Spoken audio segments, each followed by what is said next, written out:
শুরুতে সিরিয়া, এবারে ইরাক। হামলার ঝুঁকিতে ইরাকের মসুল ও তিকরিত এ লক্ষ্যে 11,000 আইএস যোদ্ধাকে একত্রিত করা হয়েছে।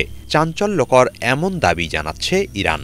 শুধু সিরিয়া বা ইরাক নয়, পুরো মধ্যপ্রাচ্যেই সন্ত্রাসী কর্মকাণ্ডের ঝড় বয়ে যাওয়ার আশঙ্কা জানিয়েছে তেহরান।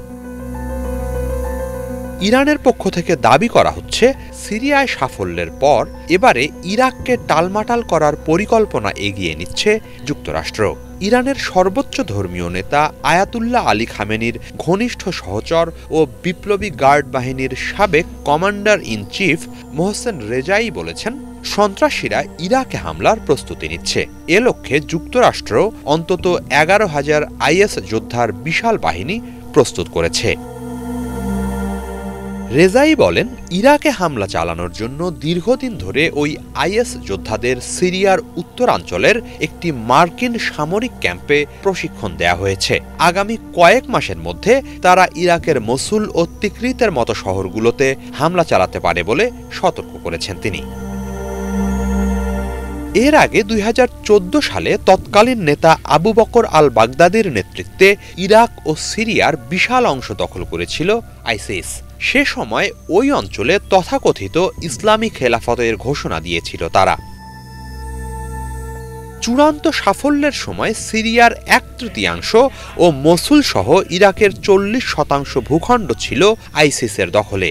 তবে 2017 সাল নাগাদ তারা 95% ভূখণ্ডের নিয়ন্ত্রণ হারায়। এরপরও তাদের পুরোপুরি নির্মূল করা সম্ভব হয়নি। এরপর থেকে তারা জনসাধারণের মধ্যে মিশে গিয়ে অতর্কিত হামলা, গুপ্ত হত্যা, অপহরণ সহ বিভিন্ন সন্ত্রাসী কার্যক্রম চালিয়ে যাচ্ছে।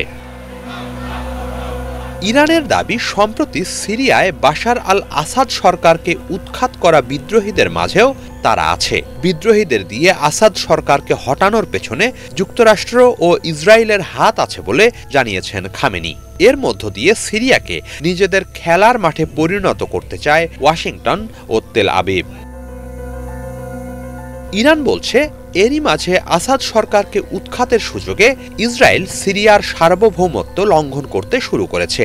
আসাদের পতনের পর ইসরায়েল সিরিয়ার বিভিন্ন স্থাপনায় 5 শতাধিক হামলা চালিয়েছে বলে জানিয়েছে Syrian observatory for human rights. মঙ্গলবার রেজাই বলেন, কেবল শেষ 24 ঘণ্টায় সিরিয়ায় 250-র বেশি বিমান হামলা চালিয়েছে তেল আবিব। বিভিন্ন সামরিক স্থাপনায় হামলা চালিয়ে যুক্তরাষ্ট্র ও ইসরায়েল সিরিয়াকে সামরিক শক্তির দিক থেকে পঙ্গু করে দেওয়ার চেষ্টা চালাচ্ছে বলে অভিযোগ করেন তিনি।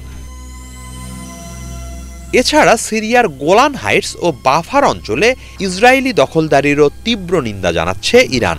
একই সাথে এসব নিয়ে পশ্চিমা দেশগুলোর নীরবতারও সমালোচনা করছে তারা। তেহরান বলছে, ইসরায়েল সিরিয়ায় যে কর্মকাণ্ড চালাচ্ছে তা আন্তর্জাতিক আইনের সুস্পষ্ট লঙ্ঘন। হিজল জোবায়ের, বাংলা ভিশন।